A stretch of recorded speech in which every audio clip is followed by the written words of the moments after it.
Good morning प्यारे विद्यार्थियों। एकलव्य अकादमी उच्च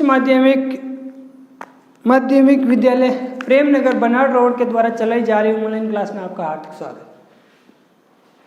आज हम चर्चा करने जा रहे हैं कक्षा 12th जो कंपलसरी पुस्तक है जिनका नाम है सृजन। उस सृजन का हिंदी का जो पहला पाठ है संतवाणी। पहला पाठ संतवाणी।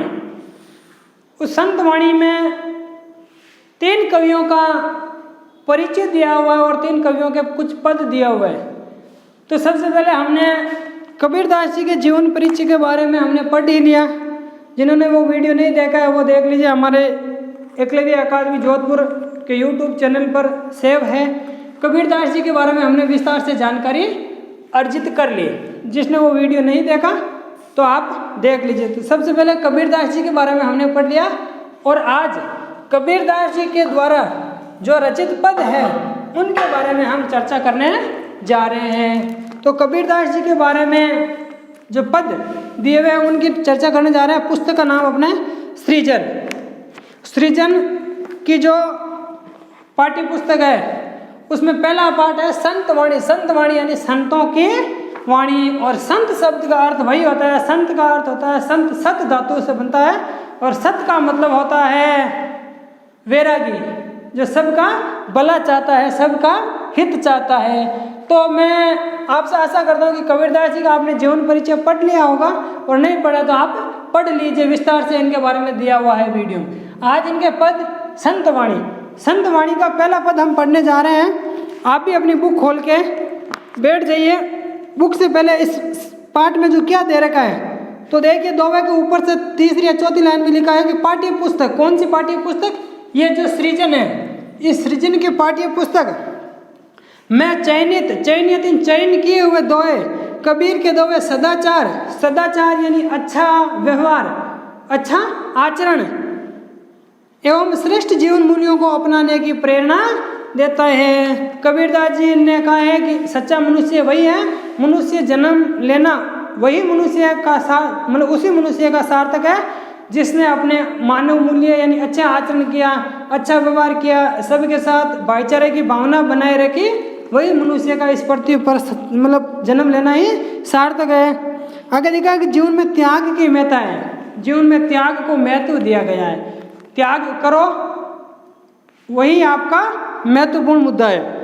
मानव को, अब मनुष्य को किसके समान होना चाहिए? मानव को हंस की तरह, हंस एक पक्षी होता है उसकी तरह, नीर का मतलब पानी और शीर का मतलब होता है दूध या खीर। विवेक का मतलब होता है भले बुरे की पहचान करने वाला। विवेक का क्या मतलब होता है? भले बुरे की पहचान करने वाला। या आप ये कह दो कि बुद्धिमान, बुद्धिमान भी कह सकते हो। यानी हंस की तरह होना चाहिए मनुष्य को भी। हंस क्या इस एक पद के बारे में पढ़ेंगे हमें। अभिमान त्यागने में सार है। आप घमंड मत करो, अहंकार मत करो। अहंकार करने में कुछ नहीं रखा है, उसको त्याग लो, उसी में आपका सार है। साधु की पहचान जाति से नहीं उसके ज्ञान से होती है। साधु की पहचान उनके जाति से नहीं होती है कि वो किस जाति का है, उच्च कुल का है, निम्न कुल का है, मध्यम कुल का है, उनसे उनकी पहचान नहीं होती है। उनकी पहचान होती है उनके आचरण से, उनके गुणों से, उनके ज्ञान से होती है। सत्संगति सार्थक होती है। अच्छा लोगों की संगति करो, अच्छे लोगों के साथ रहो, वही आपका सार्थक है। दुराशा यानी बुरी आशा, जो आपके मन में जो बुरी भावनाएं हैं, किसी के प्रति बुरे विचार है तो वो सर्पिणी के समान घातक होती है। सर्पिणी कितनी घातक होती है, एक बार डसने के बाद मनुष्य को यमलोक भेज देती है, तो उसके समान होती है। कौन? दुराशा। यानी बुरी आशा, यानी जो आपकी आशाएं हैं, जो आपकी आकांक्षाएं है। वाणी में कोयल सी मिठास होनी चाहिए। आपकी जो वाणी है कैसी होनी चाहिए? कोयल के समान होनी चाहिए। तो ये इन पदों के बारे में है। अब इन पदों का हम विस्तार से वर्णन करेंगे। तो देखिए, पहला दोहा, कबीरदास जी का पहला दोहा जो लिखा हुआ दोहा है, त्याग तो ऐसा कीजिए सब कुछ एक ही बार, सब प्रभु का मेरा नहीं निश्चय किया विचार। आपको त्याग करना चाहिए। इस जिंदगी में आप आए हो तो त्याग तो ऐसा कीजिए सब कुछ एक ही बार। यानी आप जब भी त्याग करने जा रहे हो या कोई दान करने जा रहे हो तो एक ही बार में वो सारा का सारा आपको दान कर देना चाहिए। और दान करते समय तुम्हारे मन में यह दृढ़ निश्चय होना चाहिए कि जो कुछ भी मेरे पास है वो प्रभु का दिया हुआ है, मेरा कुछ नहीं है। वो ना क्या लेकर आए बंदा क्या लेकर जाएंगे। तो जो कुछ भी है आपके पास, जो कुछ भी है वो आपका कुछ नहीं है। किनका है?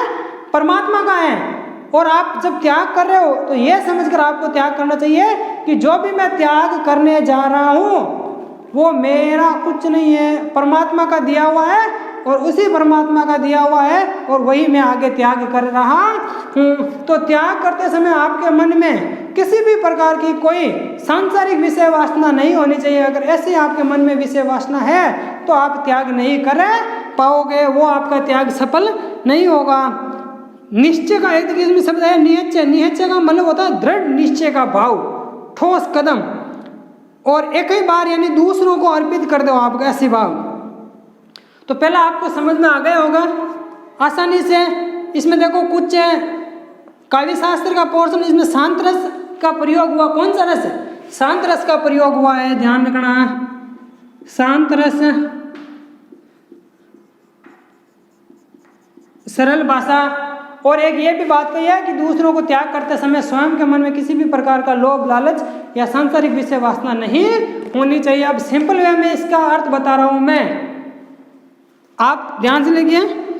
कबीर दास जी कहते हैं कि जब भी आप त्याग करने की इच्छा रखते हो तो सब कुछ एक ही बार में त्याग कर देना चाहिए। और त्याग करते समय आपके मन में ये प्रबल भावना होनी चाहिए कि जो मैं त्याग करने जा रहा हूँ उसमें मेरा कुछ नहीं है, प्रभु का दिया हुआ है और प्रभु का दिया हुआ ही मैं आगे त्याग कर रहा हूँ। ये पहला दोहे का सिंपल सा अर्थ है। दूसरा पद देखिए, सुनिए गुण की वार्ता ओगुण लीजिए नाही, हंस सिर को गेत है नीर सो त्यागे जय। इसमें जो शब्दार्थ है वो मैं बता रहा हूँ। वार्ता का मतलब होता है श्रेष्ठता, या मैं तो ओगुण, ओगुण का मतलब होता है अवगुण। लीजिए यानी लेना, नहीं यानी नहीं। हंस एक पक्षी के लिए आया, ऊपर वाला दिया ना, ऊपर मानव को हंस की तरह। तो यहाँ इस दोहे का पूरा भाव समझ में आएगा आपको। हंस सिर को गेत है, सिर, सिर का मतलब मैंने बता दिया, खीर कहो या दूध कहो। सिर का मतलब क्या होता है? दूध। इस सिर का मतलब या तो दूध कहो या खीर कहो। गहत है यानी ग्रहण करना। नीर का मतलब होता है पानी।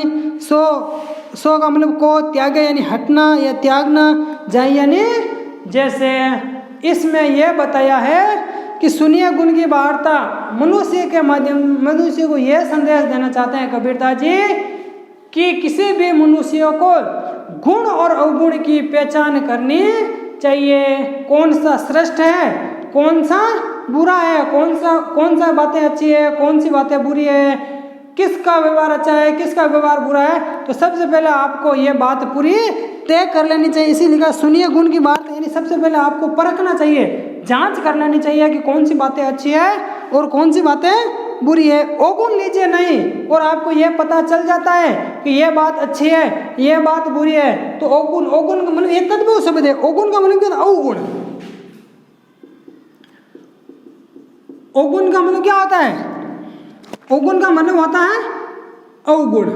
अवगुण यह तद्भव शब्द है, यह तत्सम शब्द है। तो प्रश्न में देकर, द्वारा देकर पूछ सकते हैं कि अवगुण का तत्सम शब्द क्या होगा? तो अवगुण, अव यानी बुरा, गुण यानी बुरे। तो अवगुण लीजिए नहीं, अवगुण नहीं लेना है मनुष्य को। अब मनुष्य का एग्जाम्पल किससे दिया है? किसके समान होना चाहिए मनुष्य? हंस सिर को कहते हैं। अब दूध और पानी को मिला करके हंस के सामने रख दो एक पक्षी को, वो हंस क्या करेगा? उनमें से दूध को तो पी लेगा और पानी को अलग कर देगा। दोनों के मिश्रण को पानी अलग कर देगा, दूध उनमें से ग्रहण कर लेगा, ऐसा कहा जाता है। तो मनुष्य को भी हंस के समान होना चाहिए। यहाँ पर पानी अवगुण का प्रतीक है। पानी किसका प्रतीक है? अवगुण का। और दूध किसका प्रतीक है? सगुण का, यानी अच्छे गुण का। तो जिस प्रकार हंस दूध को तो ग्रहण कर लेता है और पानी को छोड़ देता है, उसी प्रकार मनुष्य को बुरी बातें तो त्याग देनी चाहिए और अच्छी बातें ग्रहण कर लेनी चाहिए। तो मनुष्य को किसके समान होना चाहिए? एक हंस के समान होना चाहिए। तो इस पद का यह अर्थ होता है मनुष्य को हंस की तरह विवेकशील भी होना चाहिए। आशा करता हूँ दोनों पद आपको आसानी से समझ में आ गए होंगे। तीसरे पद की ओर बढ़ो। देखो आपको साथ साथ में हिंदी अनुवाद भी लिखते रहना। तीसरा देखो, छोड़े जब अभिमान को। अभिमान का अर्थ भी बताया कि अभिमान, ऊपर आपने पढ़ा होगा कि अभिमान त्यागने में ही सार है। अभिमान का मतलब क्या होता है? घमंड, अहंकार, मैं, द्रव्य, यही अहंकार के पर्यायवाची है। ऊपर आपने पढ़ा होगा पहली पंक्ति मैंने बताया, लिखा ना कि अभिमान त्यागने में सार है। तो यहाँ लिखा छोड़े जब अभिमान को। छोड़े यानी जब आपके मन में अहंकार है और आप उस अहंकार को छोड़ दोगे, सुखी भया सब जीव। सुखी भया, भया का मतलब अपने भया नहीं होता है, भया का मतलब होता है हुआ। भया का मतलब क्या होता है? हुआ। सुखी भया सब जीव। जीव का मतलब होता है आत्मा। जीव, जीव क्या होता है? आत्मा ही जीव होती है। तो आत्मा सुखी कब होती है? आत्मा सुखी कब होती है? जब आप अहंकार को त्याग दोगे। लिखा है छोड़े जब अभिमान को, सुखी भया सब जीव। जब अहंकार को छोड़ देता है तब उनका पर आत्मा खुश हो जाती है, सुखी रहती है। भावे कोई कछुक है। भावे, भावे यानी क्या मतलब? अपनी देसी भाषा में क्या कहते हैं? मेरे को वो चीज़ भाती है, वो भावे का मतलब अच्छा लगना। भावे कोई कछुक है मेरे ही निज पियो। अभिमान छोड़ने के बाद चाहे कोई आलोचना करने वाले आलोचक है, कुछ भी कुछ भी कहो, लेकिन मेरे हिये का मतलब हृदय, निज यानी स्वयं का, पीर यानी परमात्मा। मेरे हृदय में परमात्मा का वास है, हो जाता है। बाकी मेरे को चाहे कुछ भी कहो, वो मेरे को समझ में नहीं आता है। मैं उसकी तरफ ध्यान नहीं देता हूँ। मेरे हृदय में केवल परमात्मा का वास हो जाता है। कब? जब अभिमान छोड़ देता है मनुष्य। तो देखो, जाति ने पूछो साधु की, पूछ लीजिए ज्ञान, मोल करो तलवार का, पड़ा रहने दो म्यान। जाति ने पूछो साधु। साधु यानी सज्जन व्यक्ति, अच्छे कर्मों वाला व्यक्ति। जाति ने पूछो, नहीं यानी नहीं, मत पूछो। क्या मत पूछो? जाति किनकी? साधु की। साधु जब आता था आप उनकी जाति मत पूछो, उनको ज्ञान की बातें पूछ लीजिए। ज्ञान कितना है उनमें यह पहचान कीजिए। पूछ लीजिए ज्ञान। किसी भी मनुष्य को, कबीरदास जी कह रहे हैं कि किसी भी सज्जन व्यक्ति को उसकी जाति के बारे में मत पूछो, उनमें कितना ज्ञान भरा हुआ है वो बात आप पूछ लीजिए। मोल करो तलवार का, पड़ा रहने दो म्यान। जिस प्रकार आप दुकान पे कहीं तलवार लेने के लिए जाते हो तो तलवार देखते हो या जो बाहर का जो खोल है, जो म्यान है, वो देखते हो? बताओ, तलवार देखोगे या जो म्यान है जिसमें तलवार रखी जाती है वो देखोगे? तलवार ही देखोगे ना। तलवार देख कर ही आप लोगों ने म्यान तो कैसा भी चलेगा। तो यहाँ पर तलवार से अर्थ है साधु का ज्ञान और म्यान से अर्थ है साधु की जाति। तो किसी भी सज्जन को उनकी जाति के बारे में मत पूछो, उनसे ज्ञान की बातें कर लीजिए या ज्ञान के बारे में पूछ लीजिए कि जिस प्रकार तलवार का मोल किया जाता है, म्यान का मोल नहीं किया जाता है। ऊपर इसमें लिखा ना, देखो ये साधु की पहचान जाति से नहीं उसके ज्ञान से होती है। साधु की पहचान जाति से नहीं उसके ज्ञान से होती है। 9th में आपने पढ़ा होगा वो सोने का कलश वाला। सोने के कलश में शराब भर दो, फिर भी सज्जन निंदा ही करेंगे। कलश सोने का है लेकिन शराब डाल दी तो वो फिर अशुद्ध हो गया। और कलश माटी का अमृत भर दो, उसमें प्रशंसा करेंगे। तो वही बात है। आगे देखो कौन सा है, आप पहला, दूसरा, तीसरा, चौथा, पांचवा देखो। संगत कीजिए साधु की, कभी न निष्फल होई, लोहा पारस परस्ते सो भी कंचन हो। इसमें सत्संगति को महत्व दिया गया है। संगत कीजिए यानी संगत यानी सत्संगति, साथ कीजिए यानी कर लो। साधु यानी सज्जन पुरुष की, कभी न निष्फल हो। निष्फल यानी असफल, परिणाम न देने वाली। तो कह रहे हैं कि आप सत्संग या सज्जन पुरुष की संगति कर लीजिए, वो कभी आपकी निष्फल नहीं होगी, सफल ही होगी। लोहा पारस, पारस का मतलब होता है एक हीरा। परस यानी स्पर्श करने से। सो भी कंचन, कंचन का क्या मतलब हुआ बताओ? कंचन किसी का नाम नहीं है। यहाँ कंचन का मतलब होता है सोना। परस का मतलब होता है स्पर्श या छूना, और पारस का मतलब हीरा कह दो। एक कीमती पत्थर ये कह लो, एक कीमती पत्थर। तो इसका मतलब होता है कि जब लोहे को एक कीमती पत्थर पारस से आपस में स्पर्श कराया जाता है तो वो भी क्या बन जाता है, सोना बन जाता है। लोहे का कोई महत्व नहीं है, कोई मूल्य नहीं है, लेकिन उस लोहे को हम हीरे से स्पर्श कराएंगे पारस नामक पत्थर से तो वो भी हीरा बन जाता है, सोना बन जाता है। तो अच्छा मनुष्य की सत्संगति करने से आपका मान भी बढ़ जाएगा। अब देखो आगे इनका जो विशेष बच्चा कुछ में जब ऑफलाइन क्लासेस लगेगी तो इसमें विशेष क्या होगा, कौन सा अलंकार है, कौन सा रस है, वो पूरा का पूरा मैं बता दूंगा। मारिए, मारिए का मतलब मार दो, किसको, आशा यानी अपेक्षा, जो आपके मन में तृष्णा है ना, वो भी ले लूँ, वो भी ले लूँ, कार क्यों नहीं है, कार आने के बाद बोल रहे हो मेरे पास फोर व्हीलर गाड़ी के बाद और आपकी इच्छाएं जाग जाती है। हर आपके मन में जो भावनाएं, जो जिज्ञासा, शांति नहीं होती है तो उनको मार दो यानी खत्म कर दो। मारिए आशा सांपनी, ये किसके समान है, एक सर्पिणी के समान है जो आपकी आशाएं हैं। जिन डसिया संसार, इन्होंने पूरे डंसा मतलब पूरे संसार को डस लिया। इसी में से ही आपका जो अभी गत वर्ष 2019 का बोर्ड के पेपर में से एक सवाल आया था, देख लेना आपको पेपर को, पिछला पेपर 12th का जो दिया हुआ उसमें से आपका इसमें से शायद प्रश्न आया होगा। मारिए आशा सांपनी यानी मनुष्य जो जिज्ञासु मनुष्य होते हैं, जिसमें आशाएं ज़्यादा होती हैं, आकांक्षा से तृष्णा ज़्यादा होती है, उनके बारे में कहा गया है कि उस मनुष्य के मन में जो आशा रूपी सर्पिणी है उसको मार देना चाहिए, क्योंकि उन्होंने सारे संसार को डस लिया। डसने का मतलब होता है मतलब हर एक को लोभ की प्रवृत्ति में धकेल दिया।